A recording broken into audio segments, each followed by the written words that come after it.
my name's Reuben. I work for City of York Council in the emergency planning team.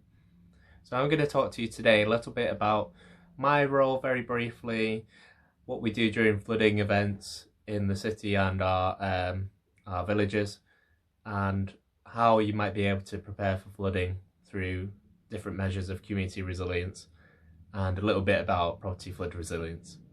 So firstly, with my role, I work in emergency planning. We're a team that supports the council's responsibility to plan for, prepare for, and recover from incidents including flooding. So we do this through working with employees internally at the council, working with businesses, working with residents and community groups in people understanding the risk of from different incidents, being able to plan for and exercise with them, and also obviously live response where it's necessary. So we work with different multi-agency partners in the emergency services, the Coast Guard, other neighbouring local authorities, Environment Agency, Health and Utilities and Transport, through what's known as the North Yorkshire Local Resilience Forum, which brings together partners to plan for and prepare for incidents. We also work with citywide partners, whether that's businesses, specialist groups that have been set up, health colleagues, voluntary sectors, and of course we work with communities and residents to plan for and prepare for incidents. So in terms of the risks in York, one of the highest risks is for fluvial or river flooding. So we have 3 different rivers in York: the River Ouse, the River Foss and the River Derwent. So all 3 rivers have had a history of flooding, and there's various measures that have been put in place, but that doesn't mean the risk of flooding has been removed completely. There's also surface water flooding impacts. So there's a few areas in the city which have had a history of surface water flooding when there's been heavy downpours.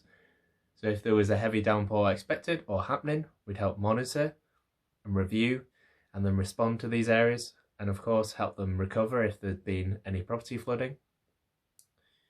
So through our role as well, we help coordinate all these different organisations that we've already mentioned. So whether that's the multi-agency response, citywide response, or communities coming together, the local authority, as lead local flood authority, will also help recover from and investigate for any incidents that might have happened associated with flooding. So that's obviously a key role as if we want to recover. However, the best thing to do is to be able to plan for and prepare for flooding and a variety of incidents. So we help prepare and help residents and communities plan for flooding by 3 different ways. So firstly, by encouraging residents to sign up for flood warnings. So going onto the Environment Agency website, being aware of their flood risk, whether they're at flood risk of surface water or river flooding, or even groundwater flooding impacts, and then encouraging people to sign up to flood warnings, whether that's associated with a threat to their property or potentially impacts to their access route or even where they work. So secondly, we help residents and communities plan for incidents including flooding. So developing a household plan, so being aware of what to do during an incident, or if they needed to leave their house very suddenly, or if they were evacuated. So preparing a grab bag, having a list of what medicines they need to have, spare change of clothes, torch, phone charger, insurance documents.